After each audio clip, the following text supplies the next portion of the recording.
Praise the Lord. ஆவியின் கனிகளை குறித்து பார்த்தோம். அதில் நீடிய பொறுமை, வாக்குத்தத்தத்தை பெற்றுக்கொள்ள பொறுமையாக இருக்கிறத குறித்து பார்த்தோம். இன்னைக்கு உபத்திரவத்தில் பொறுமையாக இருக்கிறது அப்படிங்கிறத பார்க்க போகிறோம். உபத்திரவம் அப்படிங்கிறது எல்லாருக்குமே காமன். நான் பிலீவர்ஸ் எல்லாத்துக்குமே உபத்திரவங்கள் வரும்.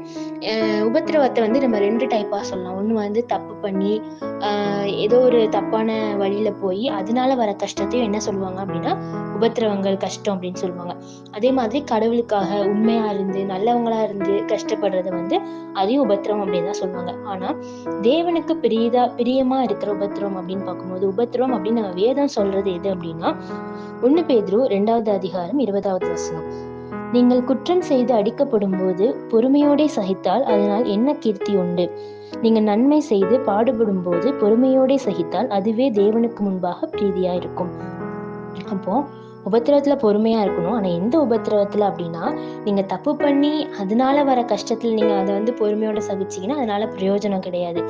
நீங்க நல்லவங்களா இருந்து கடவுளுக்காக நின்று அது மூலமா வர கஷ்டத்தை பொறுமையோட சகிச்சீங்க அப்படின்னா அதுதான் கடவுளுக்கு முன்னாடி பிரியமா இருக்கும் அப்படின்னு சொல்றாங்க. ரோமர் 12:12 சொல்லுது, உபத்திரவத்திலே பொறுமையா இருங்கள் அப்படின்னு.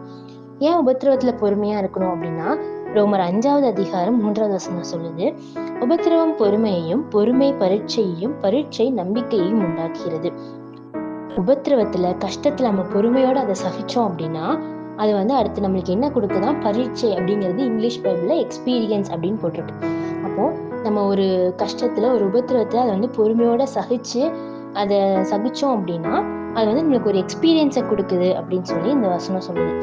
அப்போ எக்ஸ்பீரியன்ஸ்க்கு அப்புறம் என்னன்னா பரீட்சை நம்பிக்கையையும் உண்டாக்குகிறது.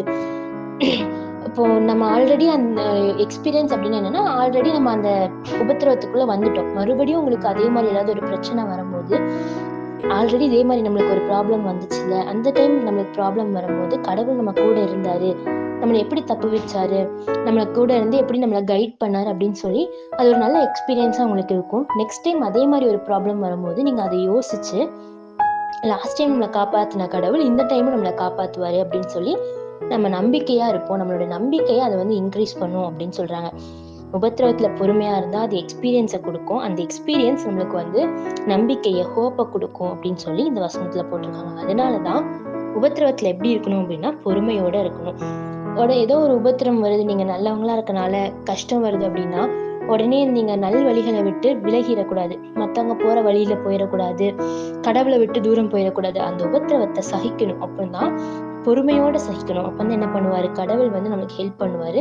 அது நம்மளுக்கு நல்ல ஒரு எக்ஸ்பீரியன்ஸ் ஆகும், கடவுள் மேல நம்பிக்கை வைக்கிறதுக்கு ஒரு வழியாகவும் இருக்கும். அதனால உபத்திரவத்தை நம்ம பொறுமையோட சகிக்கும் போது கடவுள் நம்மளை ஆசீர்வதிச்சு நம்மளை தெரிந்து கொள்ளப்பட்டவர்களா மாற்றுவார். தேங்க்யூ.